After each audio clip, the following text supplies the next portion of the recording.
afternoon. It's Chris here, and I'm doing a quick video of what I've been doing. I've been posting on Facebook, but I guess I ought to update on all my friends here on YouTube. I'm currently building this house, the Ritz Products Maxwell Avenue home. It's definitely a nice kit, but you've got to have steady hands to get this kit built. But it's getting there. So anyway, let me show you what I've been doing. Get up. Oh, God. Oh, I hate getting old. Over here, don't mind the mess. Let me show you what downtown is starting to come together.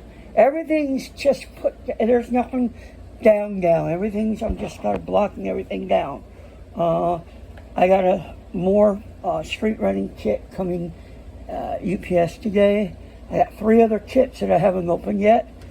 So I'm going to start trying to finish getting all the streets done. And then I'm going to go ahead and get down there and clean and start slowly laying the track to go that way and get the truck going that way.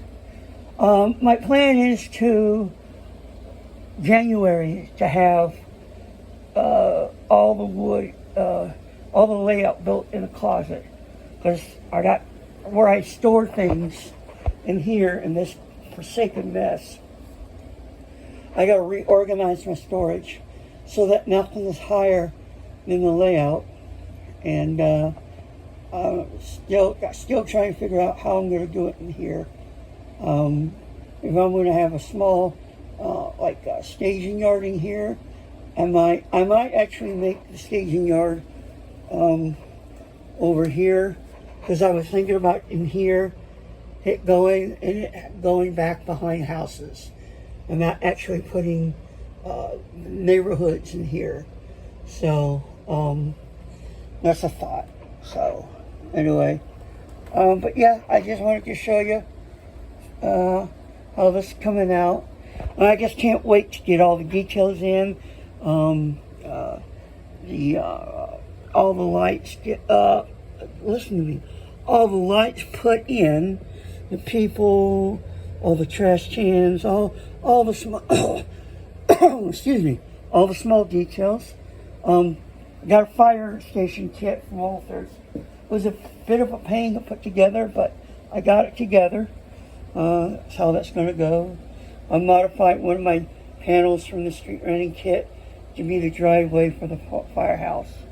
I'm 90% sure that's where that church is going to go. I am going to finish building, extending the layout another couple 6 inches to a certain point, because it just needs it. Because I want to get that canyon effect. I don't want it, just to, quote, sitting on one side. I mean, I am going to put a park down there on the other side of that, but it's still, with the church and a few other buildings on here, I'll get that canyon effect, if you understand what I'm saying. So, anyway, that's about it. I figured I'd give you an update and tell me what y'all think. And hopefully soon, maybe February, I plan on having my first trains running through here. I'm not in a rush. I've got other things I've got to do. I'm focusing on 2 or 3 days on building models, and I could get back to painting. So, anyway, all right. Happy model railroading, and peace out.